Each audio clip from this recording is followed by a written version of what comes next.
श्रावक में जो पाक्षिक श्रावक है वो तो नियम नहीं लेता है, लेकिन जो नैष्ठिक श्रावक है, साधक श्रावक है, वह सामायिक का नियम लेता है। और सामायिक करना श्रावक के लिए बहुत ही ज़रूरी है। नियतकालीन सामायिक होती है उसकी, और वो होना चाहिए। वो क्यों होना चाहिए?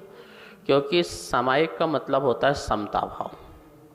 श्रावक जो है दिन भर जो है विषमता में रहता है, वह सुबह शाम सब में विषमता में जीवन जीता है। व्याकुलता होती है, आकुलता होती है, समता भाव आ नहीं पाते हैं जीवन मरण में, कार आकार में, लाभ अलाभ में, सुख दुख में साम भाव आ नहीं पाते हैं। तो सामायिक के माध्यम से समता उसके अंदर प्रकट हो और आगे जाके वो साधक बन सके, सामायिक चारित्र को प्रकट सके। महाव्रतों में सामायिक चारित्र आ जाता है, महाव्रती सामायिक चारित्र वाले हो जाते हैं। तो सामायिक व्रत के अभ्यास से ही वो सामायिक चारित्र को प्रकट कर सकता है, इसलिए उसको सामायिक बहुत ज़रूरी है। असामायिक में क्या करना है? जीवे मरने लाहा लाहे संजोप जोगे बंदुर सुदुखा दो समदा सामायम नाम। जीवन मरण सुख दुख लाभ अलाभ इनमें सब में समता भाव रखना है। आप एक घड़ी दो घड़ी जो है उसमें बैठ जाइए और परिग्रह परिवार परिचय पद इन सब का व्यामोह छोड़ दीजिए, त्याग कीजिए कुछ क्षण के लिए और बिल्कुल स्थिर मन से बैठ जाइए। उसमें अपने भावों को देखिए, समता भाव लाइए। कोई विचार आ रहे हैं तो अपना आत्म संबोधन कीजिए और इतनी तैयारी कीजिए क्षमता की कि मेरा और जो 23 घंटे हैं वो भी बहुत श्रेष्ठ बने, अच्छे बने।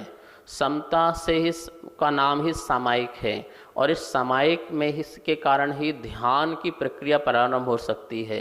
हम कायोसर्ग ध्यान में जा सकते हैं।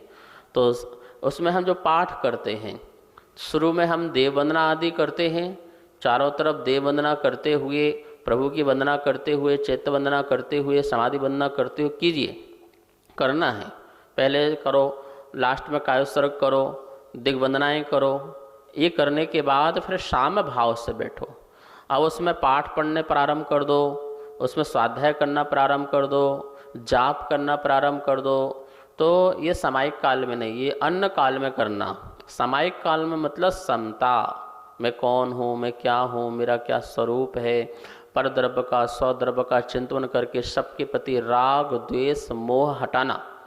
राग द्वेष परिणाम जो चल रहे थे हटाना। कोई शत्रु नहीं, कोई मित्र नहीं, सभी के प्रति सामान्य भाव लाना। तो सामान्य भाव की तैयारी करना, इसका नाम सामायिक होता है। और ऐसी सामायिक करना श्रावक के लिए भी बहुत ज़रूरी है, क्योंकि उसके पग पग में कितने कष्ट हैं, संकट हैं, प्रतिकूलताएं हैं, अनुकूलताएं भी हैं। इन सब में ना उसको हर्ष हो ना विषाद हो, ऐसा परिणाम हो, इसलिए इसको सामायिक बहुत ज़रूरी है।